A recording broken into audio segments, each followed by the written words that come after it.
When this handsome fellow accidentally comes to school to look for his dog, all the girls instantly go crazy about him. They can't help but admire how cute he is. The school beauty immediately steps forward to ask for his Insta ID or phone number, whatever he's willing to share. But our guy is completely clueless about what an Insta ID even is. He says he doesn't have anything like that. It's the first time she's ever been rejected, and she gets furious, thinking he's just playing hard to get. Yet our guy doesn't care at all. He just grabs his dog and tries to leave. That's when the top school bully sees him surrounded by girls and gets filled with rage. Why is this unknown loser getting so much attention all of a sudden? So he grabs a soccer ball and kicks it with all his might. The ball flies straight into our boy's face. He takes it like a champ without even dodging. Ignoring the blood from his nose, he's only furious about one thing. The thug almost hurt his dog, and now he has to apologize. But the bully just laughs in response. He invites our boy to have a private chat where the girls can't see them. As soon as they walk past the corner, the bully cowardly kicks him in the back. And there, a whole gang of bullies is waiting. They're ready to properly welcome him with their fists. But first, the main bully warns him not to even dare come near the school beauty again. Our guy just turns around to leave, completely ignoring them. A few guys instantly step in to block his way, and make a grave mistake by scaring his dog. One of them tries to grab the dog, but receives a single punch that knocks him out cold. The other bullies are shocked that he dropped that guy in one hit, so they make the dumbest move possible and attack him all at once. What they don't know is that our boy has a heart of immortality, and he's way too strong and fast for them. So it's no surprise that just a few of his moves are enough to send them flying. The top bully nearly shits his pants and gets cornered by the fence. Our guy delivers a devastating finishing blow, but stops at the last second, cracking the wall above his head instead. All the bullies are terrified and run away as fast as they can from a monster like him. So why is our boy so strong? And why does he love dogs so much, just like John Wick? It all started a while ago. A pair of street thugs ganged up on him, trying to drag him down. But he bulldozed his way toward the high-voltage distribution board and yanked out a bunch of deeply rooted wires. The massive current running through those cables caught up to our boy, electrocuting him to death alongside the thugs who were holding him back. The electricity burned all three of them to a crisp, but only our boy survived to see another day. Even though the blast stripped his entire body of its flesh, he still managed to come back to life. The boy literally resurrected from the dead. Well, he wasn't called the Resurrection Boy for nothing. You see, in this special world, a select few humans possess special hearts. It's a rare mutation that blesses only a handful of people. These mutated hearts allow their wielders to use extraordinary abilities that completely defy common sense. Naturally, those who possessed these abilities were dubbed heart mutants. To some, a mutated heart was something to covet, a blessing from God granted only to a privileged few. But for our boy, that same blessing descended as a curse when he was conferred with the heart of resurrection. Every time he dies, his heart brings him back to life and slowly starts recovering his body. For an entire decade, they confined him to a laboratory, subjecting him to unimaginable torture. They forced him to ingest lethal poisons and systematically severed his limbs. Yet no matter the atrocity, the boy's unique heart forced his body to resurrect. One fateful day, he finally managed to escape. However, the decade of relentless agony had taken its toll. He now wandered the world looking like a living corpse. Because of his appearance, he retreats to a local dump site and starts hunting for edible food to help replenish his body. He finds a piece of rotting bread that still seems somewhat edible, so he begins devouring it. He might look terrifying on the outside, but he is incredibly benevolent on the inside. Spotting a hungry puppy begging for a bite, he decides to share his meal rather than keeping it all to himself. Thanks to this kindness, he soon has a whole pack of four-legged admirers surrounding him. All of a sudden, he hears a commotion. Peeking from a safe distance, he finds a few thugs harassing a high school girl. Those creeps are clearly up to no good, trying their hardest to corner her. The poor girl tries to reason with them, pleading that she is just an underage student. But these absolute degenerate disciples of Epstein don't care. All they want is their next victim to goon over. You might be wondering what the hell is a schoolgirl doing at a deserted site. Well, it turns out she is carrying dog food. That clue is enough for our boy to realize she is just here to feed the strays. Before things can take a darker turn, our boy finally decides to intervene. Hiding his hideous face under a handkerchief, he warns the goons to leave the lady alone. However, it's pretty obvious that these thugs aren't going to get scared off by some hobo living like a gutter rat. They even go so far as to wrap their arms around our boy, mockingly cozying up to him. But that is a huge mistake. They are about to witness something they could never expect in their wildest imaginations. A literal bald zombie with barely any flesh staring straight into their souls. One of them even screams out loud like a scared bitch, his face literally sweating bullets. Our boy gets into a fighting stance, swinging his bony arm, and threatens the creeps to get lost. Weak in the knees, the gooners stumble as they run for their lives, leaving behind the damsel in distress. However, looking at this fleshless man, she feels even more distress. Her fears only heighten when this scary sack of bones lunges at her, only to zip right past her. In reality, the boy is only after the dog food she dropped on the ground. He starts devouring it as if his survival depends on it, which, quite honestly, it does. Bro isn't just eating the food, he is literally inhaling it. Still, he doesn't forget his manners. He apologizes for startling the unsuspecting girl and politely asks if he can keep the kibble. Hearing this crackling sack of bones actually speak, the girl blitzes away like a bullet, her mind flashing red alerts at this Frankenstein-type shit. Well, our boy expects as much, and it honestly plays out in his favor. Now he doesn't need anyone's permission to finish off the rest of the food. To our surprise, the girl has more guts than that gooner gang ever could. She is still there, peeking from a safe distance and watching him eat. Analyzing the situation, she figures that for a human to still be breathing with a body devastated to this degree is scientifically impossible. Therefore, it isn't hard to deduce that he is a heart mutant. She is already familiar with the fact that heart mutants can possess all sorts of wacky abilities. Realizing that he just saved her, she feels indebted and walks back over to him. As a gesture of goodwill, she cautiously offers him a Subway sandwich, assuming he is starving. Naturally, the boy is clueless. This turn of events is totally unexpected. As he extends his hand to grab it, she apologizes for running away after getting scared of his appearance. Then again, you can't blame her. That's a very natural response for any human. Staring at the gifted meal, the boy realizes it's his first time ever receiving food from someone else. He is thrilled and immediately digs in. He's never had Subway before. He is only familiar with the wrappers he finds in the trash. That first bite literally makes him feel like he is in heaven. He can't believe such heavenly food exists in this world. He hasn't eaten something with ingredients this fresh in ages. Not only is she a 10 by 10 baddie in looks, but she is just as beautiful on the inside. Her nerves finally calm down, giving her the courage to ask his name. The boy introduces himself as Gio. She greets him warmly and shares her name too, Song Hiji. Driving the conversation forward, she asks him why he is living such a rough life out in the open. Gio reveals that he is being chased by people who want to experiment on him. As it turns out, there is a shady lab whose sole purpose is capturing heart mutants and running sick tests on them. That's exactly why Gio prefers living in a dump over being a lab rat. Hiji is visibly tense after digesting the harsh reality of his situation. She has only heard rumors about this on the news and didn't realize it is actually true. Gio doubles down, swearing that every word is true. He has been stuck in that lab for an entire decade, subjected to torture and all sorts of morbid experiments. They literally forced him to ingest poison or injected it directly into his veins. Just the thought of this poor boy enduring 10 years of torture makes Hiji feel sick to her stomach. Because Gio possesses the heart of resurrection, no matter how much misery they inflict, his body always regenerates, refusing to let him die. However, those constant experiments leave him permanently looking like a living corpse. Feeling deep pity for his situation, the girl decides to take him along with her. She grabs his hand and starts dragging him, only for his arm to completely detach from his body. Seeing the detached limb in her grip, Hiji is terrified, thinking she just ripped his arm off. The boy casually takes the hand back and snaps it right back into the socket like a Lego piece, assuring her it isn't her fault. It is pretty common for his limbs to fall off from time to time. A while later, Gio is seen rocking a baggy hoodie over his thin frame. Hiji has brought him some fresh clothes because his old rags definitely make him look like a hobo. She assures him that the clothes aren't anything special, just some budget-friendly stuff. Yet, for someone who hasn't known anything other than torture and pain, the soft fabric touching his zombified skin feels so insanely good, it is borderline euphoric. With the clothing situation handled, she pulls out her makeup kit and starts giving this bonehead a makeover. Looking at his newly refurbished face, he honestly doesn't look half bad. Although, Hiji does apologize if she messes up,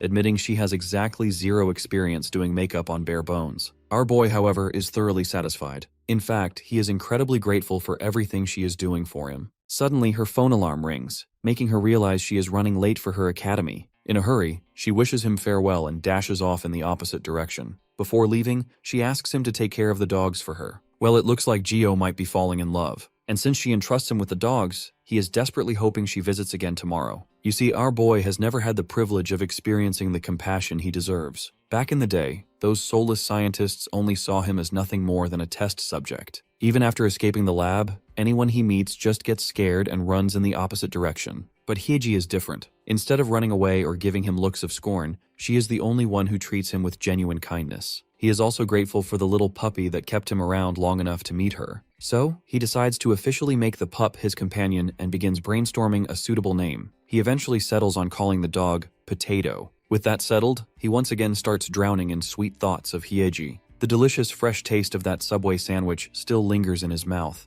and the comfort of his new clothes continuously draws his mind back to her. To him, she is nothing less than an angel descending into his life. He is so excited that waiting for the next day feels like pure agony. However, his sweet train of thought is immediately derailed the moment reality hits him. Looking at his reflection in a puddle of water, he realizes he is asking for way too much at this point. He doesn't deserve any of this, and worse, he doesn't want to drag her into danger. With that heavy thought weighing on his mind, he proceeds to leave the dump, deciding to find a place where a monster like him truly belongs. He walks around all night until dawn cracks on the horizon. Gio finds himself passed out somewhere under a bridge. A rat trying to nibble on his bones wakes him up. Looking around, he realizes he collapsed the night before. He begins rummaging through his pockets and pulls out a handful of dog food he stashed yesterday. He might not have that Subway from yesterday, but that doesn't stop him from vividly imagining it while chewing on the stale kibble. As he forcefully convinces himself he is eating a premium sub, the dog food actually starts to taste a little bit like it. Out of nowhere, Potato barges onto the scene and scoops all the dog food right out of his hands, leaving him sulking in despair. Then, another realization strikes him. He left Potato and the other puppies behind, so what is the dog doing here? When he looks up, it all becomes clear. Not only Potato, but the entire gang of puppies, along with his gracious goddess Hiji, have arrived there looking for him. A while later, all the dogs get the tasty treats they deserve, while Hiji busies herself expressing her disappointment. She has spent the entire day running around trying to find him. The boy reminds her of the dangerous consequences of hanging out with him. Well, Hiji couldn't care less. She's just glad she finally found him, and Potato is equally thrilled to reunite with his friend. She brought a ton of different snacks for him to try and urges him to dig in. Figuring yesterday's Subway wasn't enough, she packed a whole buffet this time. She kicks things off by introducing him to cookies and milk. After dunking the milk into the cookies, she hands him the container. As expected, this is the first time our boy has ever seen such a delicacy. One thing is for damn sure, it looks incredible. Without further ado, he takes the first bite. A massive rush of dopamine overwhelms his nervous system, and tears of pure happiness involuntarily stream down his bony face. As if that sensory overload isn't enough, Hiji decides to have him try a Pepsi. Suddenly, Gio's bones begin to regenerate. Hiji is absolutely fascinated to see a few inches of fresh bone sprouting out from the bud. She is curious to know how many days it typically takes for him to fully recover. Gio reveals that it actually takes a few years, much to the girl's shock. However, that's only the case if he relies strictly on regular food as his main source of nourishment. There is another way to regenerate much faster, but he holds off on telling her because it's honestly pretty morbid. If he absorbs a massive amount of blood, he can accelerate his healing factor exponentially. Instead of explaining that, he lies, claiming that this alternative method only works in a controlled laboratory environment. Desperate to change the subject, he insists on getting back to eating. But Hiji is nosy and wants to learn more about the lab. She asks if they actually helped him heal there. Well, they did heal him, but only because they needed him alive for their twisted experiments. Furthermore, they are still actively hunting him down, meaning he is constantly on the run. The girl finally understands why he sneaked away without telling her. After all, he doesn't want her getting tangled up with such dangerous people. Being a bit naive, she suggests reporting his situation to the police, genuinely thinking it could save him. The boy quickly hits her with a cold reality check. If he walks into a precinct looking like a living corpse, they will instantly label him a monster and shoot him on the spot. Hiji, however, responds optimistically, revealing that her older sister is actually a police officer. To make the situation even better, her sister is a heart mutant herself. This comes as a massive surprise to our boy, though he is still highly hesitant to rely on outside help. The girl insists he trust her, assuring him that her sister is very much the benevolent type. Before heading home, they both shower the puppies with love and wave them goodbye for the time being. As they walk together, Gio reflects on his grim situation. He has been running for 3 years, and this is the first time anyone has ever extended a helping hand. It almost feels unreal, so much so that he seriously doubts he will ever achieve a life free of worries. A normal life where he doesn't have to constantly run and hide. His darkest doubts immediately manifest into reality when a speeding van intentionally runs him over, violently knocking him away. A bald bastard steps out of the vehicle and aggressively apprehends the girl, while his goons quickly rush in to capture our boy. Once they manage to pin Gio against a wall, the head honcho calling the shots finally steps out. The boss is feeling incredibly smug, having finally caught his runaway lab rat. For all the trouble the boy has caused, the boss swears to make him pay dearly. With their van zooming down the road, they tie poor Gio to the back bumper with rope and drag him at high speeds across the unforgiving asphalt. Despite getting peeled alive like a literal potato, the boy is far more concerned about the girl. It is entirely his fault she got dragged into this mess in the first place. So, he absolutely has to do something to rescue her. But then again, he is completely powerless against these overwhelming opponents with a seemingly trash ability like his. Losing all hope, he silently begs for someone, literally anyone, to intervene. His prayers are soon answered by his furry friends. The entire pack of stray puppies is frantically chasing after the vans. Potato and the others begin gnawing at the tether dragging our boy, eventually managing to sever the stubborn rope. The van screeches to a halt, and all the thugs pour out to get the situation under control. Seeing the little mutts surrounding them, the goons don't feel threatened in the slightest. Wielding their weapons, they begin ruthlessly smashing the poor puppies left and right, leaving behind a gruesome, bloody mess. Watching his tiny friends fight and die on his behalf sparks a burning desperation in Gio to help them. But with his completely broken and defeated body, he can barely even crawl. Meanwhile, Potato lunges at one of the men, taking a bite so vicious that the thug starts to bleed. Seeing the crimson liquid hit the pavement, Gio realizes he can use it for his advantage. If he manages to absorb the blood that thug just spilled, the very least he can do is regenerate. Unfortunately, it looks like he is running out of time. Potato is gruesomely knocked completely out of commission. Seeing his best friend's lifeless body laying on the ground alongside the rest of the pack, something begins to shift within Gio. He recalls the grueling 10 years he spent in that lab, getting tortured in every way imaginable. And it wasn't just a one-off event, it was his daily routine. Even when he finally escaped that living hell, he didn't find any solace in the outside world either. He was treated like a monster, a walking plague that everyone avoided. Everyone avoided him, except for his little furry friends and Hiji. For the sake of the loyal friends he finally managed to surround himself with, and for the chance at living a normal human life, his primal desire to survive intensifies. The spilled blood begins to react to his sheer will, magnetically gravitating toward his shattered body. With a vortex of blood swirling around him, the boy who was once just a pathetic pile of bones regenerates completely into his true human form. He finally looks like a normal human being again, just like he did when he was a kid. His body has regenerated back to its peak former self. But at what cost? The devastating loss of his little friends. Let's not forget about those animal-abusing thugs, who are currently standing there utterly astonished after witnessing this bloody miracle. One of them snaps out of the shock and takes a wild swing at our boy, but the newly reborn absolute Chad doesn't even flinch. He literally punches the bastard away without so much as looking in his direction. Not only does he land the punch, but the sheer strength behind the strike is so devastating that the goon is sent flying, violently crashing into the side of the van. Gio takes a moment to mourn his fallen friend. He gathers Potato into his warm embrace, quietly promising to avenge their deaths. Turning his lethal attention toward the remaining bastards, he demands these goons rattle off exactly where they took the girl.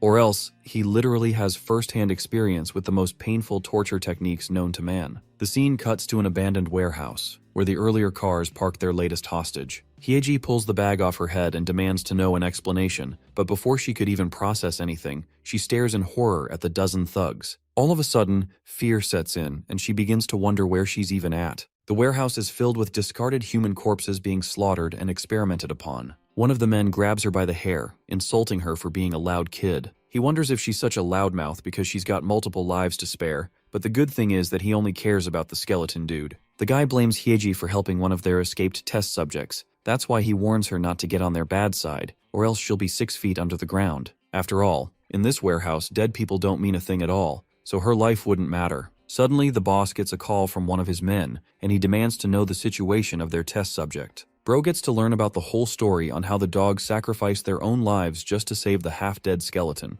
and how that same skeleton regenerated into a full body. The boss has no idea what the hell these guys are even saying at this point, and tries to ask for information about the dog. Meanwhile, Hiji is slowly trying to decipher the meaning behind his responses. The verdict comes clear as the boss is informed of the skeleton's escape. He starts roaring at his smooth-brained underlings for messing up the only job they had. Bro smashes the phone in frustration, threatening to blow their brains out if they don't return with their prized test subject intact. Venting his frustration on the girl, he demands Hiji for an answer, forcing her to talk. This dude's anger is rivaling Gordon Ramsay when he sees something raw. While he's rambling about, Hiji has zero clue on what this guy is talking about. The boss thinks she's purposefully playing dumb and decides to whip out his knife, threatening to stab her if she doesn't talk. The terrified schoolgirl trembles upon the realization that she made a big mistake by threatening her own life. She cries, thinking that this is the end of the road for her. Just as the punk is about to kill her, one of his goons is sent flying into the warehouse, catching everyone's attention. The focus intensifies on one man, no weapons, just raw hands. The boss doesn't get who this kid is, while our emo protagonist is doing his cliché emo pose, probably unable to see anything with that hair. One of the goons tries to confront him, calling the kid a beggar. But Gio can't tolerate that mad disrespect on his drip and catches the fool by the throat. With just his bare grip, Bro is capable of crushing the guy's throat. The current him is on a bloodlust streak, chillingly reminding them that it's because of these fuckers that Potato and the other dogs died. The other idiots decide to jump our boy Jujutsu Kaisen style. The first dude even manages to land a proper hit on him, but it doesn't do any damage at all. Gio retaliates with a bashful counter, obliterating this dude's face from a single hit. Another guy flanks him from behind, grabbing him by the collar, allowing his buddy to start elbowing Gio to the face. Sure, these hits are brutal, but this man's icy glare is all you need to know about who's in control. The mutant flips the guy over, displaying monstrous strength while the rest of them stare in shock. Gio addresses these insects, knowing that they were all hired by the Hermes research facility. The name stuns Hiji, and it makes her instantly realize that this kid is actually the same clumsy skeleton.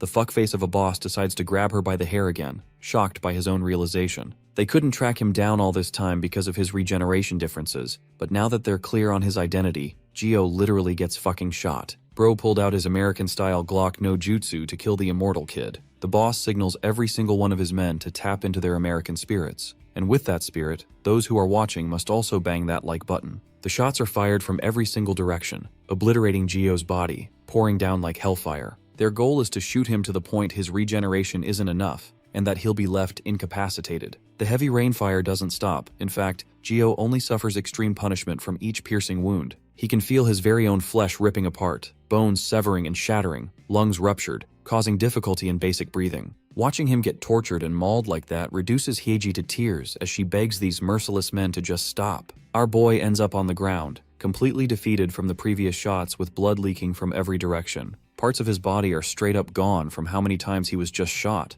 But even as he leaked all that blood, Gio decides to use one of his abilities to manipulate the blood of the corpses and draw them in. His mutant heart spirals its activation, and the boss's goons have already noticed this too. Gio's blood manipulation brings him the reverse curse technique to heal his body. If you know, you know. Bro's got infinite healing, so the boss orders his idiots to start shooting again before he gets too strong. Gio suffers a critical headshot after headshot, several times, feeling the exact painful sensation like he always does. Every time he's torn apart, his body recovers over and over. A loop of pain, but to his own surprise, the pain hurts little each time. This is nothing compared to the 10 years of obliteration and torture he faced at the hands of the lab. He was even burned alive, squashed by a hydraulic press. Gio suffered every kind of painful experiment there had to be. Those experiments hurt him infinitely more, so he retaliates with a bone-smashing right hook, taking the first guy's face off with his punch. The bullets don't affect him as much anymore, because he's used to them. Before the other fools could even react, Gio is already up on their faces, dog-walking them like Maki did when she took out the Zenin clan. After sending one dude crashing into the barrels, he knocks down another and then 3 more at the same time,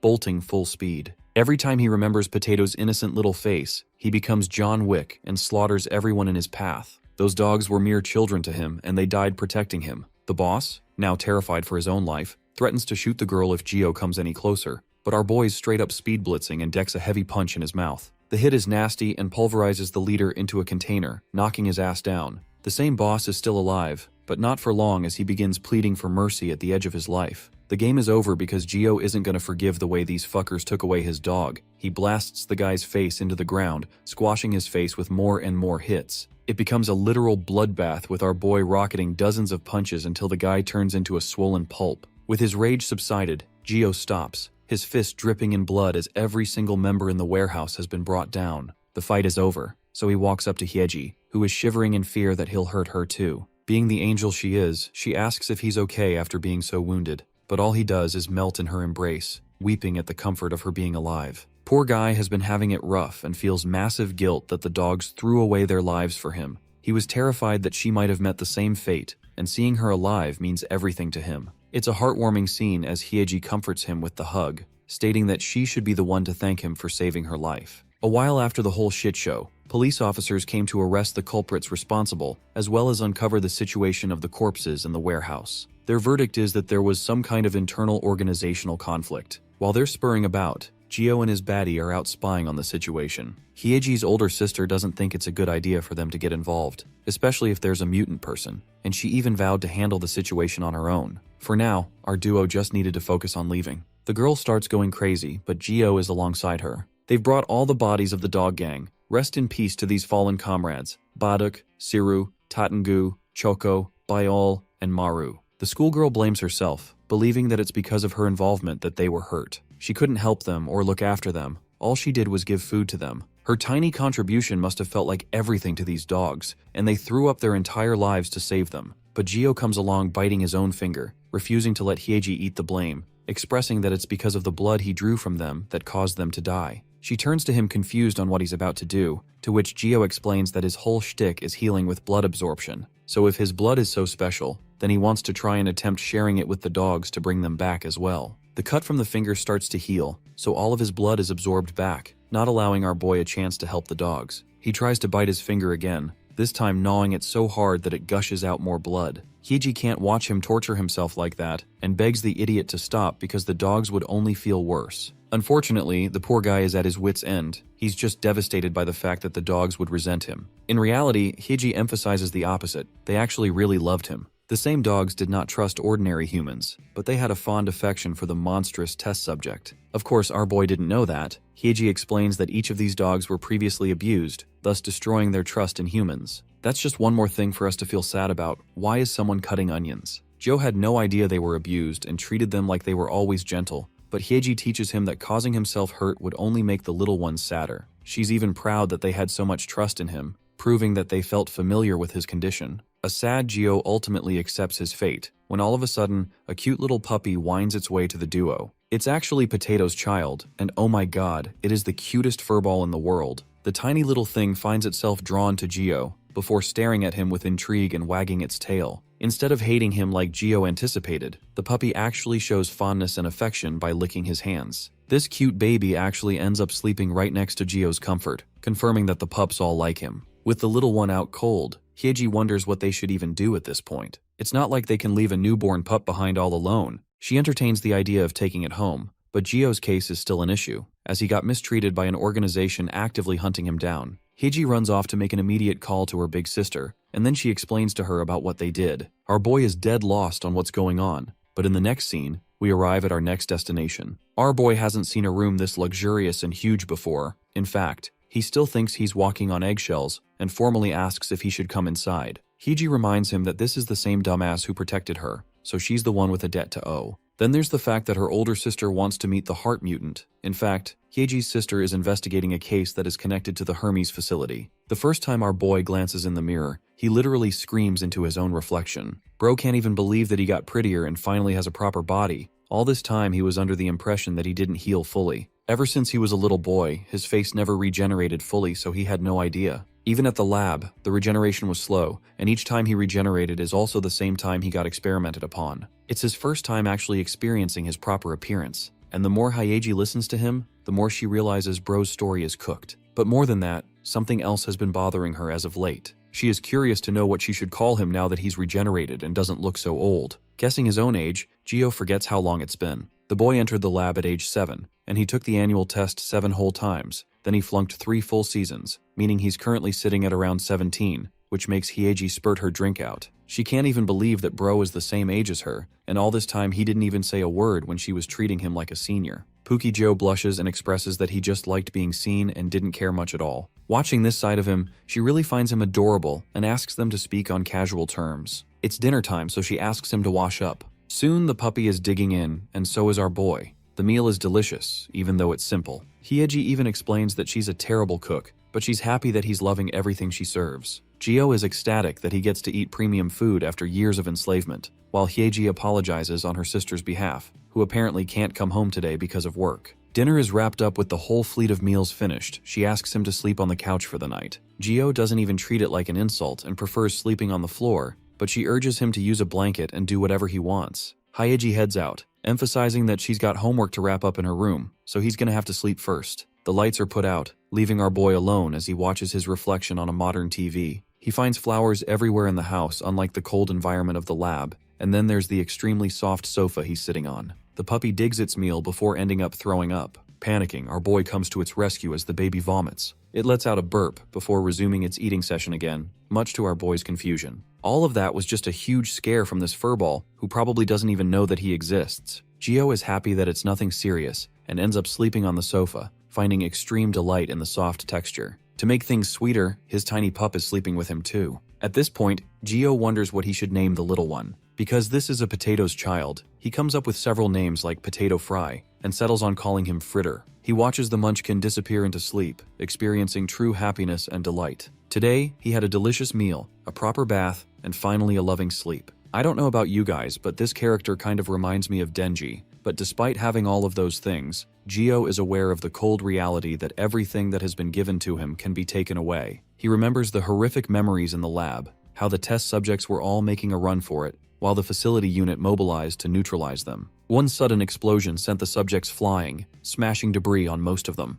This put them in a position where they could not escape, while Master Chief over here brought out his big dick flamethrower and ran it down on them. To the unit's surprise, one girl manifested her ice powers to protect everyone, urging Gio to reclaim his senses. At that moment, a kid who was injected with Hashirama Senju's cells activated wood-style jutsu and freed our boy. The girl told Gio to take his hand and led him towards the exit. He felt guided and ended up escaping the dangerous lab. All of that amounted to nothing as they were separated in the end, and while he's experiencing comfort, his friends are in danger. This is the reason Gio doesn't want a repeat of his past. He refuses to let this peace be tormented or threatened. Anyone who comes in his way will be met with their demise, regardless of who they are. The following day, we find our boy dashing for his life to save stupid old Fritter, who suddenly disappeared to God knows where. Gio was talking all that edgy smack, but the moment his puppy disappeared, he turned into a crybaby. Let's go back a few moments. Hiji is off to school and wants him to look after the house until Big Sis arrives. She bids him off while he's left wondering what the school life is like. Fritter is anxious and scratching the door for some reason. Both of them are confused if it's hurt or just bored.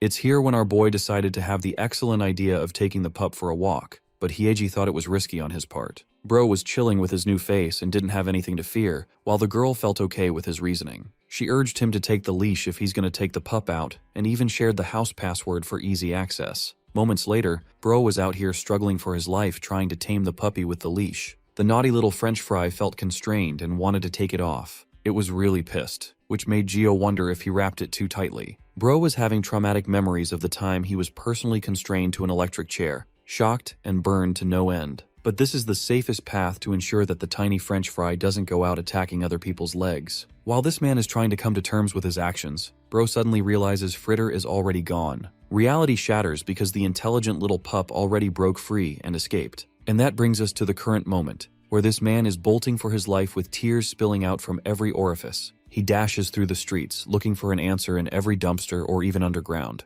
Despite his search, Gio just can't find an answer, not knowing where he should even look. He's anxious for the little one's condition, and already has terrible thoughts of the tiny one being caught up in an accident or some other messed up situation. Bro's reaction is very normal. Gio had only just promised to protect him, and he already lost the pup the next day. At that point, he suddenly realizes something. He found himself at the school, and just up front is the stupid little puppy cleaning itself. Making haste, Gio realizes that the puppy must have used Hyeji's scent to track her down. But while these two are having a moment, the PT teacher notices the kid dashing with intense speeds. Gio doesn't even care and invades school grounds, the same place as where a football match is being played. He hides behind a tree, reflecting on the entertaining school life, even overhearing a conversation of a bunch of students talking about heart mutants. It's already in the news that the facility is willing to pay a whopping $1 billion for the recovery of a specific mutant. Watching these guys care only about the money and treat heart mutants as outsiders is enough for Gio to understand the normal person's perspective. He realizes that he's in danger being around these guys and hunts for Fritter, locating him at the back. Some wannabe TikToker girls are making trends and acting like they're the baddest bitches on the planet. Suddenly, the real bad bitch, also known as the half-feet French fry, walks into the club and steals their attention. They're swooning over him and taking pictures to flex the puppy, when suddenly our boy's gloomy figure comes into the frame,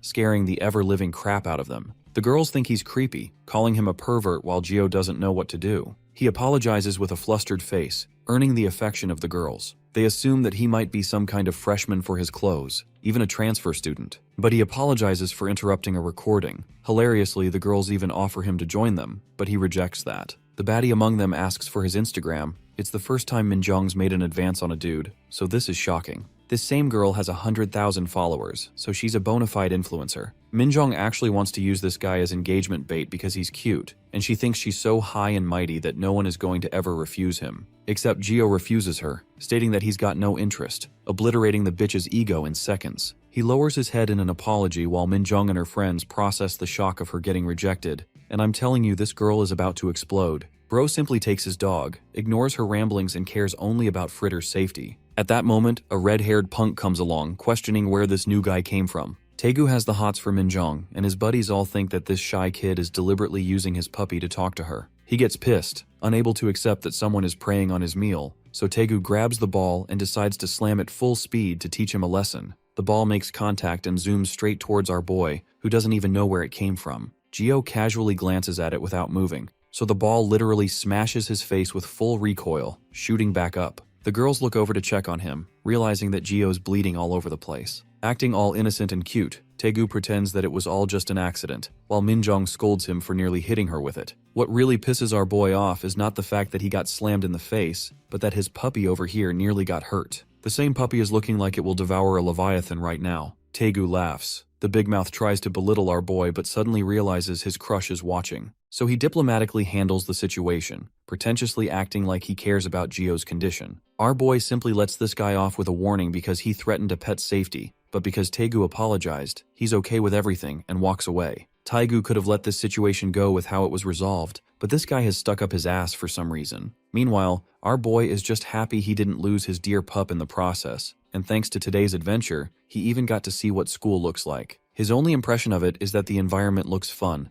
and he wonders if he too can enroll and make friends here. At that point, Taigu comes along, invading Gio's space and acting like he's here for another apology. To make it up to him, the punk offers to treat our boy with some bread, which is a strange offer to Gio, who thinks of the several sweet solutions. Bro is so naive and excited that he actually agrees to the offer, while Taigu even agrees to buy the pup some food too. But the second they turn around into a corner, this fucker backfoots Gio like a pussy. Now he has the kid where he wants him, alongside all of his goons, who all make fun of him for being dense. There are a dozen of them here, and their plan is to make the kid feast on some real fists. Taigu laughs along with his bully friends as they call Gio a weakling, mocking him for being so nice and stupid. Then he turns on Gio directly, asking why he's been acting clueless and pretending not to know what's going on. Our hero is genuinely confused and asks what Taigu is even talking about. He insists he hasn't been acting anywhere or putting on any kind of show because the boy genuinely doesn't know what he did wrong. That's when Taigu finally gets to the point. He demands to know why our hero has been hitting on his crush, Minjong. His voice gets louder, and he steps closer, threatening him, saying Gio looks like the kind of guy who would cry and crawl away after just one smack. He sneers and asks where this sudden fake bravado was coming from because right now he has nothing to say. Then the threats keep coming as Gio listens about how Taigu is going to mess him up. He swears it, but Gio is the epitome of a chill guy as he just stands. Meanwhile, the rest of the bullies act like wannabe gangsters, circling the scene and laughing at the entire exchange. They tell Taigu not to take it so seriously on the new boy because he's scrawny enough that one solid kick might land him in the hospital. They even drag our hero's dog into the mockery, joking that bringing a dog to school must be some outdated trick to impress girls, calling it strange and cringe as hell. Still, none of it calms Taigu down. If anything, it feeds his anger. He continues berating our hero, pressing him with accusation after accusation. Gio, slowly realizing how foolish he has been, slaps his own forehead in disbelief. He had actually thought Taigu called him over to hang out. He had believed, for a brief and naive moment, that the invitation was genuine. Instead, it's just a setup for a pointless fight. Still, our hero knows better than Taigu and his hot-headed Metaltown bravado. He refuses to rise to the bait. Trying to keep his composure, he tells Taigu that if his presence is making him so uncomfortable, then he'll leave. He isn't ready for this kind of confrontation,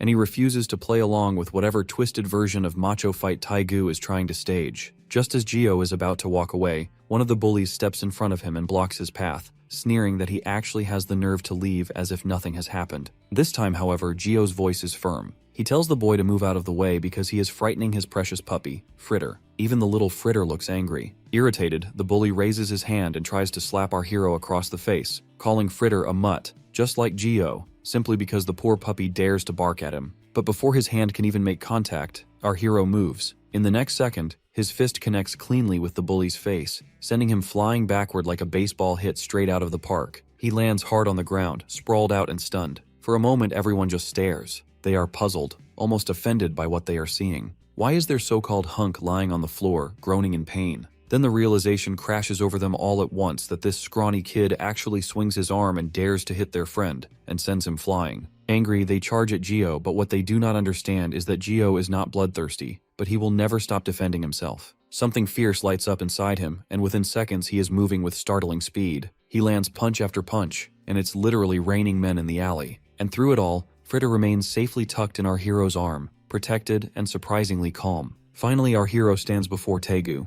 Just as he is about to strike him in the face, he redirects his punch at the last second and drives it into the wall beside him instead. The impact makes the wall crack loudly. Our hero lowers his fist and humbly tells Taigu that he had directly asked them to stop because they were scaring his little puppy. The sight of the cracked wall is enough. The remaining bullies pale and begin to back away before turning and running. Even the almighty Taigu, who only minutes ago was throwing a temper tantrum, now stands speechless. If a wall can crack like that, then if Gio's punch had landed on him, his head would have been crushed like a piece of candy. The realization hits him hard that he has messed with the wrong person. Tears mix with snorts as he suddenly bows in front of our hero, apologizing over and over again. Desperate, he pulls out his phone and shows Gio a picture of his own puppy. He insists that he is not going to hit the dog, that he is also a dog owner and would never harm a precious little animal. He swipes through photos trying to show how cute his puppy is, using it as a bargaining chip for mercy. Our hero, as naive as a 7-year-old, looks at the pictures and thinks the dog is genuinely adorable. Since Taigu is also a dog owner, maybe he is not completely bad after all. Gio says nothing, but a different realization dawns on him. He has used more of his strength than he intends to, and now he is suddenly very hungry. He has not eaten anything today, and that emptiness is beginning to mess with him. Taigu, unable to understand this shift, assumes Gio is pretending to forgive them just to get some food out of the situation. Meanwhile, Hiji sits in her classroom, quietly studying, completely unaware that her new friend is out there causing chaos across the school grounds. For now, it is none of her concern. At the cafeteria, Taigu hurriedly leads our hero inside and buys him a pile of snacks. The moment Gio sees the food, his mouth starts to water, and even little Fritter perks up excitedly at the sight of so many treats. Taigu watches as our hero and Fritter devour the snacks, thinking our hero is crazy strong, but acting like a total loser. He mutters that no wonder he can't stand a guy like him. Just recently, with one punch, Gio literally sent someone flying. Taigu wonders if our hero might be some sort of boxer or athlete, but even if he were, cracking a wall like that is impossible. He's never seen anything like it in his life. Convinced he needs reinforcement, he picks up his phone and calls his brother, Young Chil, a 20-year-old gangster playing poker with his friends. He asks for help, explaining that he's screwed because he got beaten up by some random guy. Young Chil is not happy about helping Taigu beat up a random guy, but Taigu argues that Gio is seriously strong and literally begs him to save face this one time. Another gang member asks who he's talking about, and Young Chil makes fun of Taigu, but since they are bored, they agree to help. Young Chil tells him he will swing by later and that Taigu should bring our hero to them. Taigu ends the call, grinning and smirking, thinking he heard that Gio is now dead. But in the next moment, our hero comes up to him and offers some of his food, saying he felt lonely eating and wants to share. Taigu refuses, saying he brought everything for Gio, even offering more food. Gio then shares it with Fritter, making Taigu think, how is this loser so strong? He notices our hero's hand and realizes that when he punched the wall, his wrist was hurt, but now it's completely normal. He begins connecting the dots, remembering a video online about heart mutants who come in all shapes and sizes, making up less than 0.001% of the population but still incredibly strong in real life. Hidden, Taigu directly asks Gio if he is a heart mutant. Our hero spits out a coin on Twitter trying to deny it, but he's terrible at lying, painfully obvious. Taigu goes pale. He has never met a heart mutant before, and our hero seems like a normal person. Worried about how dangerous Gio might be, Taigu calls Young Chil again. When he informs him that Gio is a heart mutant, he cannot trust his luck. Everyone becomes alert. Taigu whispers calmly on the phone that it's dangerous and that they should cancel the meeting, but Young Chil refuses, saying it's an even better opportunity and that they will handle our hero properly. Taigu agrees, but our hero interrupts, saying he's done eating and Taigu should just go home. Taigu tries to argue that since much of lunch break is still left, they should do something, skip class and hang out. He takes Gio to the arcade. Seeing the shiny games and floors, Gio cannot contain his excitement. Even Taigu is confused. It's Gio's first time at an arcade, and he shyly admits he has never known places like this exist. Everything amazes him. Even a simple claw machine looks like the seventh wonder of the world. Gio notices that the machine has the same Labubus doll he saw on Hiji's handbag earlier. Taigu is confused. If Gio doesn't even know about Labubus, what has he been doing with his life? Taigu offers to put in money so our hero can try, but our hero is bad at the claw game, so Taigu goes ahead and wins the Labubus. Gio is ecstatic. Now he has the same doll as Hiji. What he doesn't realize is that Taigu is subtly working behind him, keeping him occupied until the gangsters arrive. Taigu suggests they go into a karaoke room. He tells our hero to select a song and sing. Gio says he doesn't know any song, but Taigu insists there must be something he knows. Gio begins to sing the only song he knows, a nursery rhyme, but with such passion that it's almost adorable. Taigu cannot believe a grown man is singing a children's song and wonders if our hero is acting. Gio explains it's literally the only song he knows, taught by his mom before they were separated when he was 7. Since then, he hasn't lived a normal life and doesn't know pop culture. Taigu feels sad hearing this, realizing Gio couldn't live a normal life and suspects something deeper is going on. He becomes emotional and offers money, saying that since our hero could not live a normal life, he will teach him how to live like a teenager. They hit different games, play drums, video games, and even dance. As expected, our hero is bad at everything. After a while, they leave the arcade, Taigu breathing hard from the excessive fun. He confesses he's never had this much fun in his life. He checks his phone and sees a call from his brother, young Cheol, realizing time has passed and he forgot the task he was given. He looks at the photo booth pictures with Geo and Fritter, thinking he's an idiot for taking them with the enemy. But Geo's naivety shifts something in his heart. He goes to the alleyway alone, not bringing our hero as promised. He apologizes to young Chol, saying he was mistaken and that our hero is not actually a mutant. The gangsters are annoyed, saying he wasted their time, but Taigu is persistent. Deep down, he knows his actions are not just for the dog, but because of Geo and his personality. He has asked Geo if the dog was his only family, and he realized it is. Taigu feels sorry but understands that his own puppy is his life, and he would do anything for him. He confesses that earlier, when friends tried to mess with Fritter, he almost got angry too. It's not just about the puppy, it's about our hero and his relationship with his dog. While Taigu is standing there, a fist flies toward his face, knocking him to the ground. Suddenly, young Cheol lifts him by the head, asking about the whereabouts of the mutant, and this time, young Cheol doesn't look like Taegu's brother. Young Cheol asks Taigu if he thinks he is joking, but all Taigu can think about is the precious memory he recently made with Geo. Young Cheol continues to berate him, saying that everyone has gathered over there to catch a mutant, and they are not going to leave until they have a mutant in custody. He tells Taigu to start talking if he wants to save face. Taigu is persistent, insisting it was really a misunderstanding. He explains that he spent all day with our hero, and if Geo were truly a heart mutant, he would have sensed something off, but there was nothing at all. Our hero is just a loser who can't even score well at the arcade and gets out of breath playing soccer. Taigu tries to smile as a kind gesture, admitting he mistakenly wasted young Cheol's time, but young Cheol is not pleased. Young Cheol then hugs Taigu, apologizing and asking if he's upset that he yelled at and hit him. Before Taigu can reply, young Cheol points out that it's written all over his face that he's lying and demands to know why he changed his story at the last minute. Young Cheol continues, saying that the mutant is not what Taigu thinks. They don't look scary, but they are not like humans. They are dangerous, capable of making the world a very hazardous place. Taigu should just reveal the truth so they can all walk away. Young Cheol even argues that if Taigu is worried about them and they could lose at the hands of a mutant, then he shouldn't act recklessly. Taigu refuses again like a stubborn bastard. Before he can say anything else, Young Cheol says that $500 is the reward for turning over the mutant to the boss, which he thinks is quite generous. Young Cheol explains that if Taigu delivers the mutant, he will get the reward as well. He reveals that he has already lined up a broker who handles heart mutants, and that it will be handled without any loose ends. Taigu realizes this is human trafficking. Recently, kidnappers have been targeting heart mutants across the country, and rumors claim that government research facilities buy them for money. He had thought it was just gossip, but now he sees it with his own eyes. He cannot let it happen, so he apologizes again, insisting Geo is just a normal guy. Before he can finish, Young Cheol kicks him, sending him flying. The blow hurts his lungs, making it hard to breathe. Young Cheol starts beating him with his feet, stomping on his head again and again, crushing him, forcing him to speak. Taigu's legs go straight, and the pain takes him straight to a flashback. Some time ago, Taigu was being beaten by bullies just like this, until a loud voice shouted for them to stop. It was young Cheol with his friends. Back then, they weren't gangsters, and they stopped Taigu from being beaten to death. Taigu, a little kid, was happy to be saved but felt humiliated. Young Cheol comforted him, saying they are in the same gym, and he will protect Taigu from getting beaten by these guys. Back then, young Cheol seemed loyal, kind of cool, and not much of a fighter, so Taigu wanted to be just like him. But now, his own mentor and friends are hitting him repeatedly until he is a pulp on the ground. Young Cheol remains insistent, claiming Taigu is lying to their faces. He comments that Taigu has loyalty, which is kind of badass, but it is misplaced.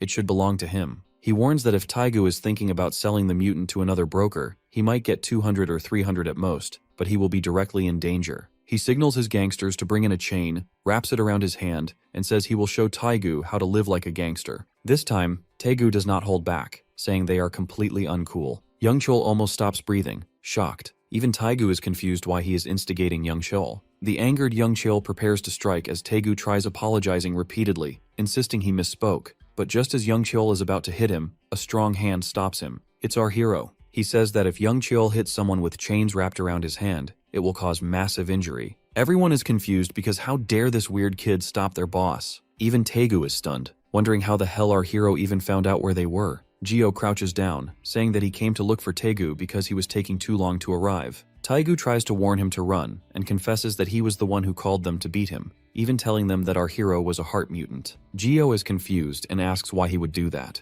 Taigu replies that he was just pissed because Gio hit him, that he wanted revenge, and he apologizes. But our hero does not care about that. Gio asks why he is letting them hit him with chains. Everyone is confused when someone swings a baseball bat at Gio, angering him. In the next second, all the thugs start hitting him with their bats while Fritter barks and Taigu tries to protect our hero. One of the guys crouches down, asking how he even interrupted them. But in the next second, Taigu absorbs all the blood and punches the thug, sending him flying. Everyone watches as Gio rises from the wreckage and Yangcheol orders all of his gang members to attack. Our hero is relentless, striking them in the face, chest, legs, and groin, even taking a few hits and punching back 10,000 times stronger. Everyone is confused, wondering how he can even be human because of the way he fights. Yangcheol takes matters into his own hands and rushes to stab him, mocking him for being stabbed in the heart. He whispers as he repeatedly stabs, expecting Gio to die, but Gio catches the dagger in his hand to stop him. Seeing that our hero is still standing,